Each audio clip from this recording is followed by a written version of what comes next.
சுய நம்பிக்கை எனும் தலைப்பில் தன்னுடைய கருத்துக்களை பதிவு செய்வதற்காக அல்பினா அவர்களை அன்போடு அழைக்கிறோம்.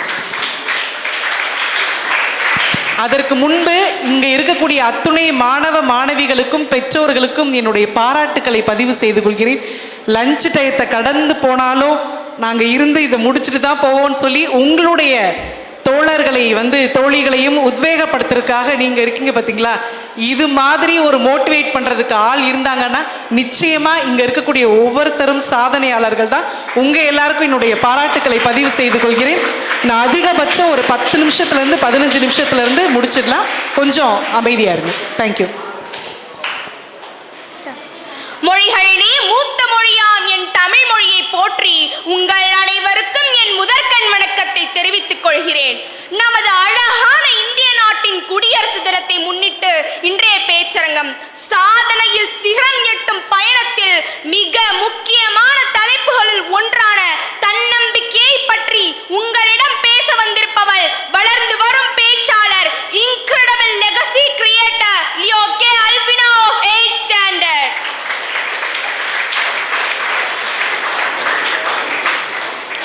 இந்த உலகம் போட்டி நிறைந்தது.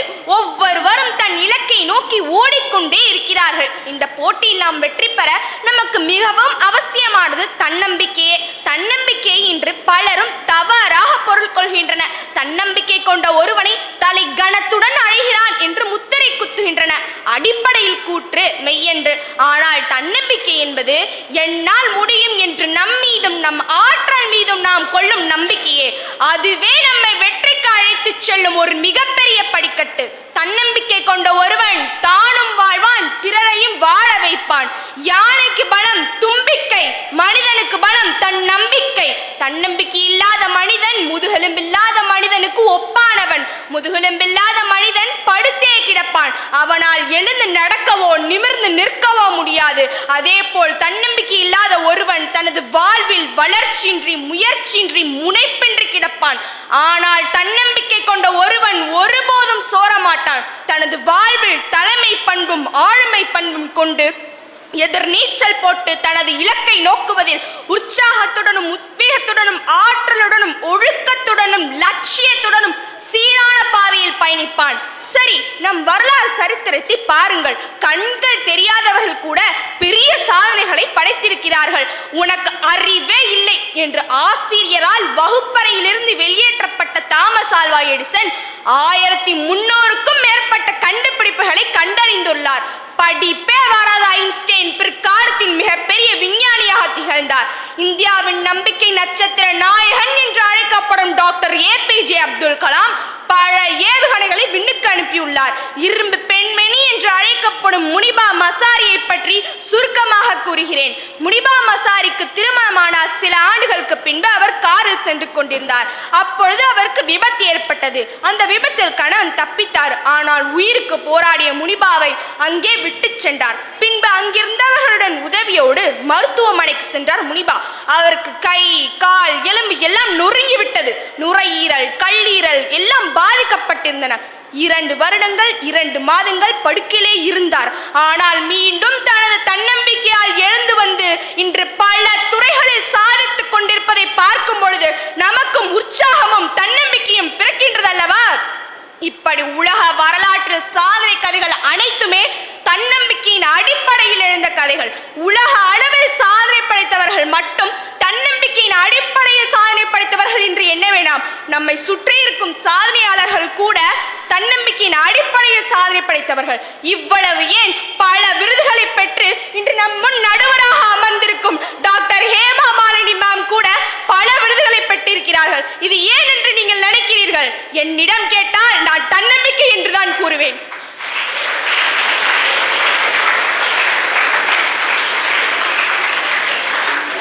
எனவே உங்களை ஆழமாக நம்புங்கள். உங்களாலும் மிகப்பெரிய சாதனைகளை படைக்க முடியும்.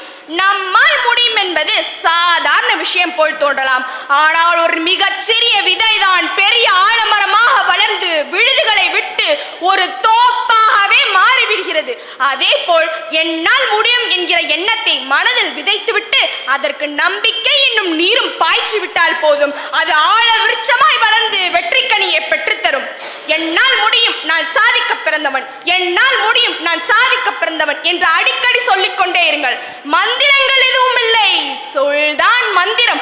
உன்னை நீ முழுமையாக நம்பும் பொழுதுதான் உனக்கு வருகின்ற சவால்களை நீ எதிர்கொள்வாய். தனக்கென பாதையை தேடி தானே ஒரு பாதையை உருவாக்கிக் கொள்வாய்.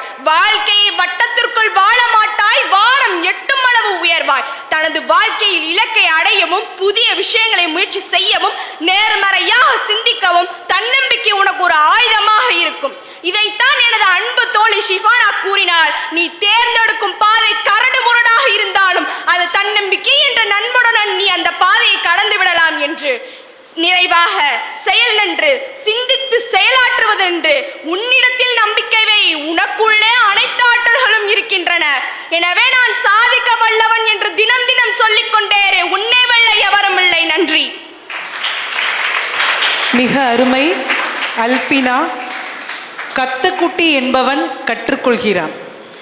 தன்னை தானே நான் இதை கத்துட்டு இருக்கேன் அப்படின்னு யாரெல்லாம் நினைக்கிறாங்களோ அவங்க தான் வாழ்க்கையில ஒவ்வொரு நாளும் கத்துட்டு இருக்காங்கன்னு சொன்னாங்க. நான் பெற்ற இன்பம் பெருக இவ்வையகம் அப்படின்ற ஒரு விஷயத்த ரொம்ப அழகா சொல்லியிருக்காங்க. எனக்கு நான் தான் உத்வேகம் அப்படின்னு தனக்குள்ள ஒரு பூஸ்டை அவங்க விதைச்சிருக்காங்க. தனக்கான பாதையை என்னால் உருவாக்க முடியும்னு சொல்லி முடியும் என்ற மந்திர சொல்லுக்கு அழகான இலக்கணம் கொடுத்த மாணவிக்கு மற்றும் ஒரு முறை நம்மளுடைய பாராட்டுக்களை தெரிவித்துக் கொள்ளலாம்.